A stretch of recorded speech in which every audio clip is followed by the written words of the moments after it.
우리 로마서 13장 우리 8절에서 10절 말씀. Romans chapter 13, the verse 8 through 10.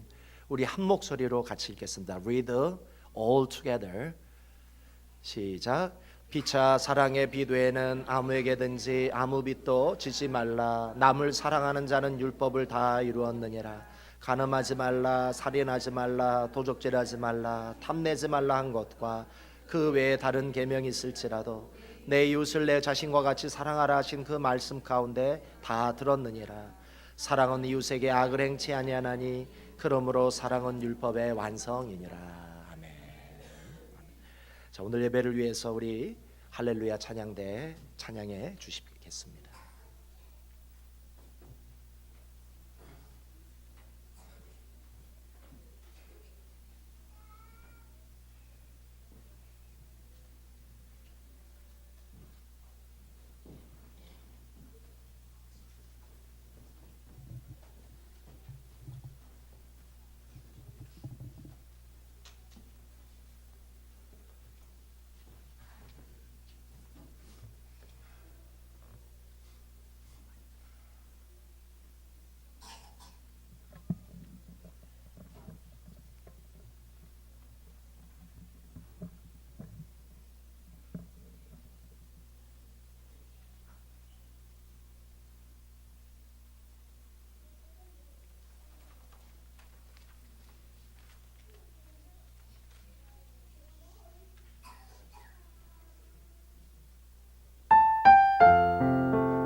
자, 오늘도 참 은혜로운 찬양, 또 아름다운 찬양으로 우리들에게 귀한 은혜를 준 우리 할렐루야 찬양대를 위해서 우리 박수를 한번 격려하겠습니다.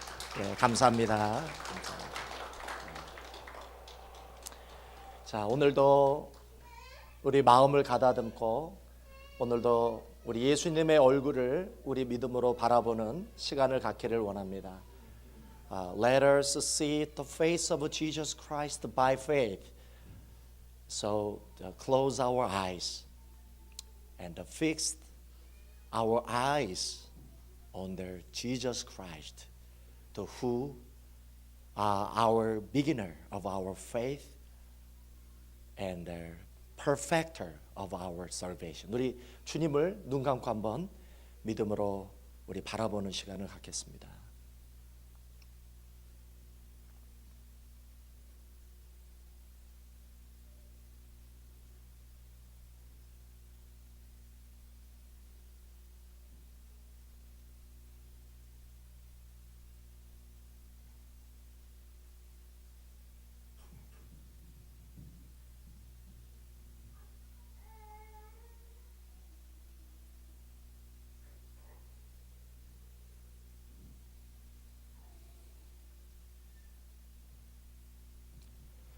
예수님의 이름으로 기도합니다. 아멘. 우리나라 말에 자수성가라는 말이 있습니다. 자수성가. 누구의 도움 없이, 부모의 도움 없이, 친구의 도움 없이, 어떠한 사람의 도움 없이 혼자 힘으로 가정을 세운 사람을 자수성가한 사람이라고 말합니다. 그런데 엄격하게 엄밀한 의미에서 이 세상에 자수성가한 사람은 단 한 사람도 없습니다. 자기가 몰라서 그랬지 어디 성가인가 누군가인가 도움을 받은 적이 있는 것입니다. 내가 그것을 모를 뿐이에요. 누가 나를 도왔는지, 누가 나에게 그 도움의 손길이 되었는지 알지 못했을 뿐이지 우리는 누군가에게 도움을 받고 살아온 거예요. 그러지 않고 이 땅에 살아가는 사람은 없어요. 그렇지 않고 이 땅에서 한 가정을 이루고 살아가는 사람이 없다는 것이죠. 미국의 흑인 작가 중에 알렉스 헤일리라고 하는 분이 있습니다. 이분이 흑인으로 태어나서 이분이 가지고 있었던 꿈이 뭐였냐면 작가가 되는 거였어요. writer, 작가가 되는 것이었어요. 그런데 이분이 작가의 이제 꿈을 꾸고 미국에서 이제 작가가 되보려고 출판사에 글을 이렇게 내면 다 거절을 해요. 1960년대만 해도 흑인이 미국의 주류 사회에 들어가기가 힘들었어요. 그래서 이분도 아무리 출판사에 원고를 내도 받아주지를 않았어요. 무려 8년 동안 이분이 100번의 거절을 받았다. 그런데 이분의 마음속에 꿈이 있었기 때문에 포기를 하지 않고 믿음으로 기도하면서 하나님, 내가 이 작가의 꿈을 이룰 수 있도록 도와주십시오. 기도하는 마음으로 포기하지 않고 계속 도전했다라는 거예요. 그러다가 1965년에 흑인 인권 운동을 하던 말콤 X라고 하는 분과 인터뷰한 그 내용이 리더스 다이제스트지에 실리게 되면서 이분의 이름이 알렉스 헤일리라고 하는 이름이 미국에 알려지기 시작을 했어요. 그런데 이제 이분이 거기에서 멈추는 것이 아니라 그러한 그 도움을 입고 이분이 이제 소설책을 출판을 하게 되는데, 이 소설책은 어떤 소설책이냐면 어렸을 때부터 할머니가 그 할아버지에 대한 이야기, 자신의 가족사에 대한 이야기를 한 것을 글로 적은 것입니다. 자기 7대조 할아버지인 쿤타킨테라고 하는 할아버지, 아프리카에서 노예로 살다가 백인의 노예 이 트레이드를 하는, 노예를 그 사고 파는 이 백인들의 그 손에 의해서 미국의 노예로 팔려가지고 미국에서 그 고통스럽게 살았던 그 가족사를 책으로 낸 것입니다. 그게 여러분도 잘 아시는 뿌리라고 하는 책, 우리 저 서원보 장로님은 아시네. 뿌리라고 하는 책, 루츠라고 하는 이 책이 발간이 됩니다. 그런데 이것이 왜 유명해지게 되냐면 미국의 TV 미니 시리즈로 이게 방영이 돼요, 드라마로. 그런데 이 뿌리라고 하는 이 드라마를 몇 명이 봤냐면 1억 3천만 명이 보게 됩니다. 아마 나이 드신 분들은 아마 TV에서, 한국 TV에서 아마 이 뿌리라고 하는 미니 시리즈 드라마를 보셨을 거예요. 우리 고개 끄덕이시는 우리 나이 드신 우리 성도님들은 아마 보셨던 분일 거예요. 그러면서 이 알렉스 헤일리가 미국을 대표하는 베스트셀러 작가가 됩니다. 정말 상상할 수 없는 이 성공을 이 사람이 거두고 나서 이 사람에게 전 세계에서 명예 박사학위를 주겠다고 하는 학교가 줄을 씁니다. 그래서 수도 없는 이 명예 박사학위를 받고 이 사람이 성공을 하는데, 이 알렉스 헤일리가 사용하는 이 사무실에 가면 굉장히 독특한 그림 하나가 걸려 있다고 합니다.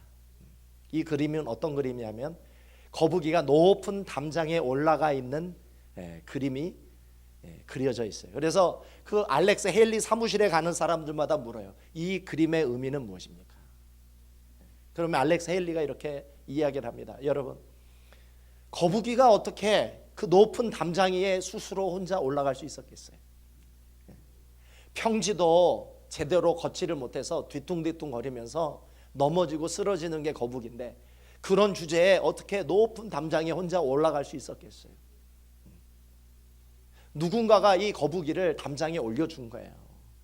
그러면서 이 알렉스 헤일리가 얘기를 하기를, 바로 이 거북이가 바로 저입니다. 평지도 걸을 수 없어서 늘 실패하고 거절당하고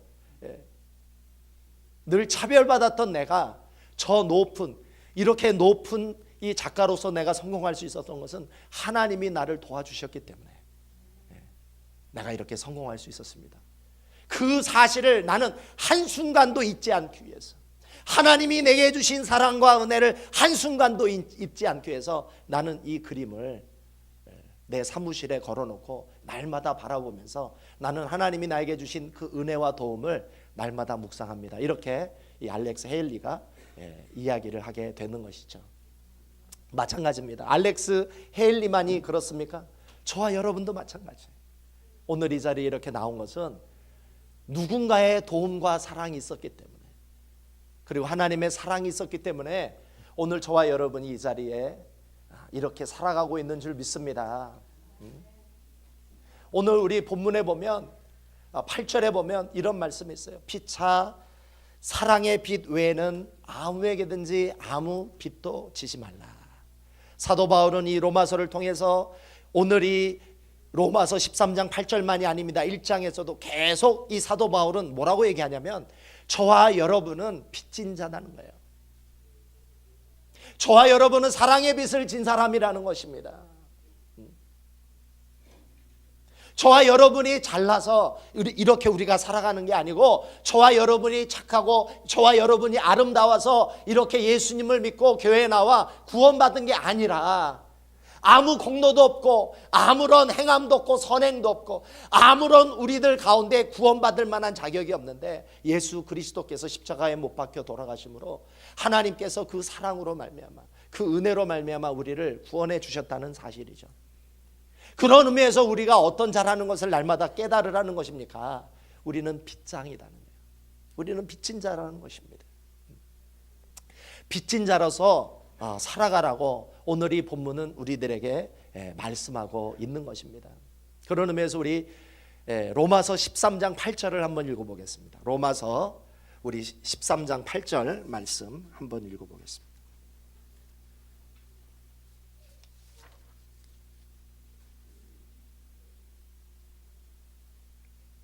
우리 한번 읽어보겠습니다. 시작. 피차 사랑의 빛 외에는 아무에게든지 아무 빚도 지지 말라. 남을 사랑하는 자는 율법을 다 이루었느니라. 우리는 세상에 태어날 때부터 사랑을 입고 자랍니다. 부모님의 사랑이 없었더라면 우리가 태어날 수 있었겠습니까? 어머니가 우리를 뱃속에 품고 10달을 기다리며 참았습니다. 얼마나 힘든 과정입니까? 출산을 할 때 목숨을 걸고 우리를 출산하도록 몸부림을 치며 우리가 태어난 것입니다. 우리가 태어나서 우리 아버지는 얼마나 세상에서 사회에서 모욕을 참고 고통을 참으며 우리를 먹여 살리기 위해 일을 했습니까? 어머니는 우리를 입히시고 먹이시고 우리를 살리시기 위해 얼마나 하루에도 수도 없이 많은 손길을 가지고 우리를 키웠는지 모릅니다. 우리가 사고 칠 때마다 그것을 참고 사고 칠 때마다 그것을 해결해 주려고 부모님이 모든 자존심을 다 내려놓고 우리를 사람 만들려고 고생했던 그 부모의 사랑을 우리가 생각하면 우리가 얼마나 사랑을 많이 받은 사람입니까? 우리가 이렇게 어른이 되어 살아가는 것도 여러분 한순간도 사랑이 없이 도움이 없이 누군가의 은혜가 없이 살아갈 수 없어요. 지난주에 우리 권인수 권사님한테 월요일날 지난 주일날 안 오셔서 전화를 했더니 권인수 권사님이 뭐라고 그러냐면 목사님 오늘 하루 종일 전화 받았습니다. 지난주 한 주 안 왔더니 그냥 성도들이 하루 종일 전화하는 바람에 드디어 목사님이 또 전화를 하시는.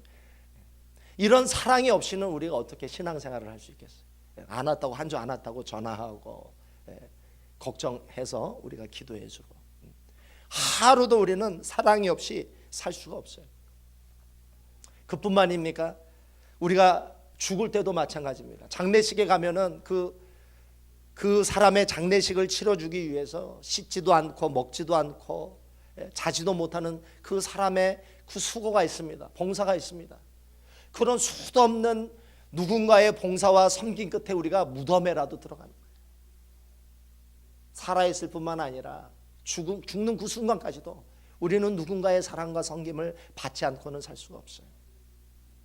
사람만이 그렇습니까? 하나님은 여러분들을 얼마나 사랑하십니까? 여러분이 깨닫든지 못 깨닫든지 하나님의 그 사랑의 손길, 은혜의 손길을 여러분들이 깨닫고 있든지 못 깨닫든지 하나님이 여러분을 사랑하셔서 오늘 이 자리에 나오신 것을 믿으시기 바랍니다. 하나님이 여러분을 사랑하셔서 여러분이 하나님의 자녀가 된 것입니다. 우리 요한일서 3장 1절을 우리 파워포인트로 한번 읽어보겠습니다. 요한일서 3장 1절 우리 한번 읽어보겠습니다. 우리 한번 읽어보겠습니다.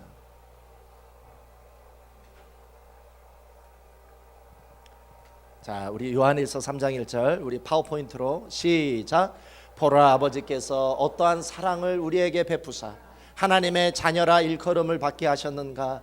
우리가 그러하도다. 그러므로 세상이 우리를 알지 못함은 그를 알지 못함이라. 하나님이 여러분을 어떻게 사랑하셨는지, 여러분이 예수님을 믿고 하나님의 자녀가 된 것은 그냥 된 게 아니라는 거예요.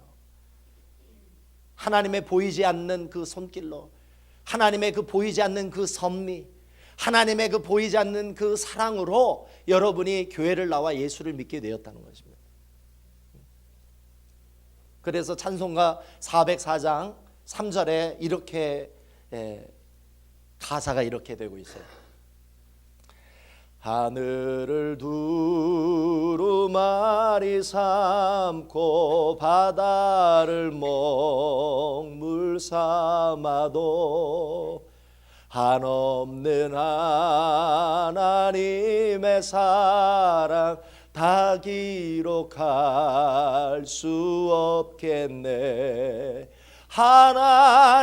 하나님의 그 신사랑 그 어찌 닿았을까. 바다를 먹물 삼아도 채우지 못하리. 하나님 그 신사랑을 측량 다 못하며 영원히 변치 않는 사랑 성도여 찬양하세. 할렐루야. 여러분이 정말 지극히 행복해지기를 원하십니까? 어떻게 행복해질 수 있을까요? 이 하나님의 여러분을 사랑하시는 이 하나님의 사랑을 깨닫는 만큼 여러분은 행복해질 수 있어요. 나는 얼마나 사랑을 많이 받은 사람인가. 내가 그것을 다 깨닫지 못해서 알 수가 없을 뿐이에요. 하나님은 여러분들을 후회함이 없이 심지어 당신의 모든 것을 다 주실 만큼 여러분을 사랑하셨다는 거예요. 그런데 우리가 그것을 깨닫지 못하기에 우리는 여전히 외로워하고 여전히 힘들어하고 여전히 불행해하다는 것이죠.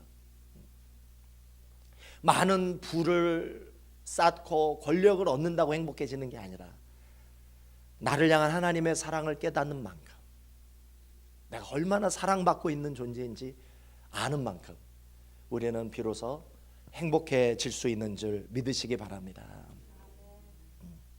한 걸음 더 나가 우리가 진정한 행복을 향해 나아가려면 내가 하나님께 받은 사랑만이 아니라 내가 사람들에게 받았던 그 사랑을 헤아리고 그것을 깨닫는 것만이 아니라 우리가 사랑을 실천할 때 우리는 비로소 행복한 사람이 될 수 있습니다. 요한에서 내가 이야기하기를 우리가 하나님의 은혜를 받는 수단이 여러 가지가 있다는 거예요. 첫 번째는 기도할 때 우리는 하나님의 은혜를 받을 수가 있어요. 말씀을 읽을 때, 예배에 참여하게 될 때, 그리고 요한에서 내는 이 교회 자체가 바로 우리가 은혜를 받는 수단이라는 거예요. 그런데 놀라운 것은 뭐냐면 우리가 사랑을 실천할 때, 우리가 누군가를 도와줄 때, 우리가 자비의 행동을 할 때 우리는 은혜를 받을 수가 있다는 거예요. 여러분, 우리가 아주 훌륭한 부흥 강사의 설교를 들었을 때, 우리가 어떤 집회에 가서 성령을 받고 은혜를 우리가 힘입고 우리들의 마음속에 어떤 불을 받고 그럴 때만 우리가 은혜를 받는 게 아니라 언제 우리가 은혜를 받을 수 있다는 거예요? 사랑을 실천할 때, 힘든 사람들을 돕고 가난한 사람들을 돕고 또 고난당하는 사람을 도울 때 우리는 비로소 더 큰 은혜를 받을 수 있는 줄 믿습니다. 그 은혜, 사랑을 실천하고 자비를 행하고 우리가 누군가를 도울 때 그 우리가 받는 은혜는 어떤 은혜냐면 우리가 그 사랑을 실천할 때 그리스도를 닮아갈 수 있다는 거예요. 주님을 닮아갈 수 있다는 거예요. 우리의 마음이. 그래서 구원은 믿음으로 시작하지만 이 구원의 완성은 사랑의 실천을 통해 이루어진다는 것입니다. 그래서 오늘 이 본문에서도 그거를 얘기하고 있어요.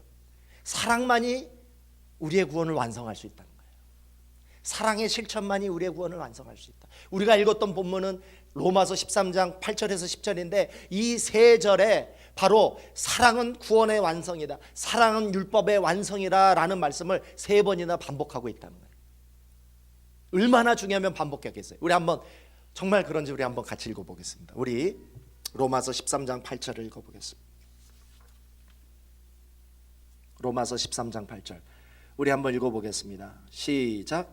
피차 사랑의 빛 외에는 아무에게든지 아무 빚도 지지 말라. 남을 사랑하는 자는 율법을 다 이루었느니라. 8절에서 남을 사랑하는 자는 율법을 다 이루었느니라. 구원의 완성이라는 것이죠. 우리 9절도 읽어보겠습니다. 간음하지 말라, 살인하지 말라, 도적질하지 말라, 탐내지 말라 하는 것과 그 외에 다른 계명이 있을지라도 내 이웃을 내 자신과 같이 사랑하라 하신 그 말씀 가운데 다 들었느니라. 율법의 완성이 어디에 다 들었다는 거예요? 내 이웃을 내 자신과 같이 사랑하라는 그 말씀에 다 들었느니라. 이 말씀은 무엇입니까?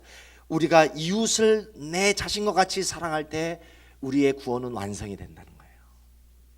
우리 10절도 읽어보겠습니다. 10절 시작. 사랑은 이웃에게 악을 행치 아니하나니 그러므로 사랑은 율법의 완성이니라. 뭐라고요? 사랑은 뭐라고요? 율법의 완성이니라. 사랑은 율법의 완성이라는 거예요. 구원의 완성이라는 거예요. 구원의 완성. 그래서 예수 믿고 구원을 시작한 여러분들이 끊임없이 구원을 완성하기 위해 어떻게 해야 된다는 거예요? 사랑해야 된다는 거예요. 하나님을 사랑하고 이웃을 사랑해야 된다는 거예요. 그때 비로소 우리 안에 무엇이 완성이 돼요? 구원이 완성이 된다는 거예요. 구원이 완성이 된다. 사랑으로 충만한 그 믿음, 그냥 믿음이 아니에요. 그냥 우리가 지적으로 예수님이 나를 위해서 십자가에 돌아가셨구나, 이제 예수님은 믿어야지, 그냥 지적으로. 이게 구원이 아니라, 그렇죠? 이게 구원이 아니라 뭐가 구원이라는 거예요? 내 마음의 믿음이 무엇으로 충만한 믿음이어야 된다? 내 안에 사랑으로 충만한 믿음이어야 된다. 이것이 바로 구원의 완성이다. 그런 의미에서 우리는 사랑에 빚진 자라는 거예요. 우리가 이 사랑을 빚진 자로서 우리가 이 사랑의 계명을 순종을 하는데, 어떤 사람이 왜 이 사랑의 계명에 순종을 못하냐면 이렇게 잘못 생각하고 있어요. 사랑을 행하는 것은 감정으로 하는 것이다. 내가 사랑하고 싶을 때만 해야지, 이렇게 생각하는 사람이 있어요. 그러면 그 사람은 평생 사랑할 수 있을까요, 없을까요? 평생 사랑을 못해요, 그런 사람. 그리고 사랑해봤자 자기 가족밖에는 사랑 못해요. 여기서 하나님이 사랑하라고 하는 계명은 뭐냐면 감정적인 사랑이 아니라 의지적인 결단인 줄 믿으시기 바랍니다. 의지적인 결단이에요. 내가 사랑하고 싶은 마음이 없어도 사랑을 실천하고 선행을 행하게 될 때, 그때 그 감정이, 사랑이라는 감정이 뒤늦게 나를 찾아오게 된다는 사실입니다. 우리가 사랑을 의지적인 결단으로, 우리가 그런 감정이 없을지라도 그 사랑의 계명에 순종하기 위해서 우리가 반드시 알아야 될 것은 뭐냐면 우리는 빚진 자다. 여러분 혹시 누군가에게 돈을 꿔보신 적이 있으시나요? 누군가에게 빚을 져보신 적이 있으시나요? 누군가에게 돈을 꾸고 빚을 짓게 되면 여러분들 어떤 부담감이 있어요? 눈만 뜨면 이거 빨리 갚아야 될 텐데, 이거 갚을 때까지 잠이 안 오는 거예요. 갚을 때까지 마음에 평안이 없어요. 이거 빨리 갚아야 되는데. 마찬가지예요. 사랑에 빚진 자는 눈만 감으면 어떤 마음이 들어야 돼요? 내가 누군가를 사랑해야 되는데, 오늘 내가 선행을 해야 되는데, 내가 어려운 이웃을 도와야 되는데. 사랑에 빚진 자는 이러한 사랑의 부담감을 가지고 살아가는 자인 줄 믿습니다. 눈만 감으면 어떤 생각이 들어요? 오늘 내가 그 사람한테 한번 전화를 한번 해줘야 되는데, 내가 그 사람을 한번 오늘 도와줘야 되는데, 그 사람을 좀 섬겨줬어야 되는데 오늘 못했네. 부담감을 가지고 자는 사람이 사랑에 빚진 자인 줄 믿습니다. 이렇게 사랑에 빚진 자라는 생각을 갖는 사람이 사랑을 해야 된다는 태도가 생기고, 내 마음에 이 사랑을 해야 된다는 태도가 생기는 사람만이 사랑으로 행하게 되어 있어요. 혹시 이런 사람이 있어요? 나는 자수성가했어. 나는 누군가에게 돈 받지 않았어. 내 힘으로, 내 능력으로 했어. 그러므로 나는 다른 사람을 사랑할 의무가 없어. 하나님이 보실 때 어떻게 생각하실까요? 슬퍼하실 거예요, 아마. 슬퍼하실 거예요. 그러므로 우리는 다 이런 생각을 가져야 돼요. 나는 사랑에 비쳤어. 나는 누군가를 사랑해야 돼. 누군가를 섬겨줘야 돼. 선행을 해야 돼. 사랑을 실천해야 돼.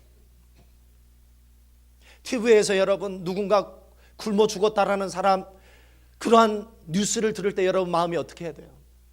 아파야 돼요. 부담감이 가져야 돼요. 나도 그 사람을 도와줘야 되는 그 부담감을 가지고 내가 도와줘야 되겠다. 그거를 듣고 저기는 그냥 굶어 죽는구나. 나는 참 행복하다. 오늘 밥이나 먹자. 그냥 또 밥이나 먹자. 밥맛이 돈다. 이건 크리스찬이 아니에요. 누군가가 고난당하고 아프고, 누군가가 굶어 죽고, 누군가가 폭탄 테러로 죽고, 누군가가 폭풍으로, 지진으로 고난당하고 어려움을 당했을 때 우리는 부담감을 가져야 되는 거예요. 그게 사랑에 빚진 자예요. 그게 바로 그리스도의 제자인 줄 믿습니다. 그게 바로 그리스도의 제자예요. 그 임융의라고 하는 해성병원 원장이 계십니다. 이분의 간증을 들은 적이 있어요. 이분이 일본에서 4년 동안 힘들게 의학을 공부하고 한국에 오셔서 해성병원에 페이닥터로 들어가셨대요. 월급 받는 이제 월급쟁이 의사로 이제 들어갔는데 어느 날 이제 퇴근이 30분 정도 남겨놓고 무료한 시간이 시작이 되었대요. 30분을 기다려야만 이제 집에 갈 수 있는. 그래서 할 일이 없어서 밖에 나와서 의자에 걸터앉고 이렇게 커피를 마시고 있었대요. 그런데 그 병원에 아주 남루한 옷을 입은 70대 먹은 할머니가 30대 초반의 여성을 등에 걸터 업고 병원에 이렇게 들어왔다는 거예요. 그리고는 그 여성을 의자에 앉혀놓고 수납계 간호사한테 찾아가서 우리 딸을 좀 고쳐달라고 하는 부탁을 하는 소리를 이 임용의 의사가 옆에서 들었습니다. 그때 이 수납계 간호사가 뭐라고 하냐면 주민등록증을 주십시오 했어요. 근데 이 할머니에겐 주민등록증이 없어요. 그랬더니 그 간호사가 하는 말이 우리 병원은 주민등록증 신분이 확인이 되지 않으면 치유를 할 수 없으니 돌아가십시오 이렇게 하는 거예요. 그때 이제 이 임용희 의사가 크리스찬이었는데도 어떤 생각을 하게 되냐면 야, 또 이 복잡한 일이 벌어지겠구나. 퇴근 30분 남겨놓고 내가 여기에 휘말리면 안 된다. 빨리 집에 돌아가기 위해서는 이 상황을 모면해야 되겠다 생각을 하고 자기 사무실로 막 들어가려고 하는데 그 할머니가 그 임용희 그 의사의 가운을 팍 붙잡았대요. 붙잡고 의사님, 저기 있는 내 딸 살려주십시오. 폐암 말기입니다. 죽어가는데 살려주십시오. 막 이렇게 그 가운을 붙잡고 막 애걸을 하더라는 거예요. 그때 이제 이 임용희 의사가 아주 냉정한 눈길로 이렇게 얘기를 했대요. 할머니, 여기에는 룰이 있습니다. 주민등록증이 없으면 치료할 수 없어요. 빨리 집에 가셔서 주민등록증 가져오세요. 그랬더니 이 할머니가 이렇게 얘기를 해요. 의사님, 나 난지도 주민입니다. 아무것도 가지고 있잖아요. 주민등록증도 없어요. 근데 내 딸이 폐암 말기인데 죽어가고 있어요. 살려주세요. 이러는데 딱 뿌리치고 이제 사무실로 딱 들어가려고 하는 순간 마음에 이 할머니와 예수님의 얼굴이 이렇게 포개지면서 음성이 들리더래요. 마음에서 내 이웃을 내 몸과 같이 사랑하라. 음성이 들리더래요. 빨리 퇴근해서 집에 가고 싶은데 이 할머니가 붙잡는 바람에 예수님의 얼굴과 이 할머니 얼굴이 포개지면서 하나님의 음성을 듣게 됩니다. 그때 이분이 자기의 이기적이고 냉정한 마음을 내려놓고 이 할머니를 치료하기 시작을 했대요. 이게 계기가 되어서 임용희 의사가 나중에 해성병원 원장이 되고도 이 난지도 주민들을 위한 의료 봉사를 시작을 하게 되고 매년 방글라데시에 가서 의료 선교를 하게 되는 계기가 되었다고 합니다. 사랑하는 성도 여러분, 사랑하라는 그 말씀은 선택이 아니에요. 계명이에요. 계명. 계명이라는 말은 무엇입니까? 반드시 우리가 순종해야 돼요. 우리가 때를 얻든지 못 얻든지 전도를 해야 되듯이 우리가 살아가는 동안 우리는 사랑에 빚진 자예요. 우리는 누군가를 도우며 누군가를 섬기며 어렵고 힘든 사람을 위해 봉사하며 살아가야 될 줄 믿습니다. 그럴 때 우리는 주님이 우리들에게 주신 이 사랑의 계명을 이룰 수가 있는 거예요. 그것은 우리의 구원과 무관한 것이 아니라고 말씀드렸어요. 이 사랑의 계명에 순종할 때 비로소 우리는 우리의 구원을 완성할 수 있는 줄 믿습니다. 이제 12월이 되고 이제 크리스마스 시즌이 다가왔습니다. 우리 미국에서도 굶어 죽어가는 사람들이 있어요. 한겨울이 되면 집이 없어서 밖에 그 추위 때문에 얼어서 죽는 사람들도 있어요. 오늘 우리 교회는 하나님 앞에 이 사랑하라고 하는 이 하나님의 말씀에 응답해야 될 줄 믿습니다. 오늘 예배와 친교가 마치고 임원회가 있어요. 우리 임원회 때 우리의 머리를 싸매놓고 함께 우리 같이 고민하며 우리 교회는 어떻게 이 사랑을 우리는 순종할 수 있겠는가? 우리는 이 주님의 계명에 어떻게 순종할 수 있겠는가? 우리가 가지고 있는 그러한 생각과 아이디어를 가지고 오늘 2017년이 다 가기 전에 우리 교회에서 이 계명에 순종할 수 있는 우리 공동체가 될 수 있기를 주님의 이름으로 소망합니다. 우리 같이 기도하시겠습니다. 우리 같이 기도하실 때 남을 사랑하는 자는 율법을 다 이루었다고 말씀하셨습니다. 내 이웃을 내 자신과 같이 사랑하라 하신 그 말씀 가운데 이 구원의 계명이 다 들어가 있습니다. 사랑은 율법의 완성입니다. 믿음으로 시작된 우리들의 구원이 이 사랑의 순종을 통해 사랑의 실천을 통해 우리의 구원을 완성해야 됩니다. 우리는 주님을 닮는 삶을 살아야 됩니다. 우리는 그리스도의 십자가의 길을 걸어야 되는 주님의 제자들입니다. 오늘도 이 사랑의 이 계명에 순종할 수 있는 저와 여러분들 그리고 우리 중앙교회 공동체가 될 수 있도록 우리 다 함께 통성으로 우리 같이 기도하시겠습니다. 주님의 은혜를 감사합니다. 오늘도 아버지 하나님의 귀한 말씀을 들었습니다.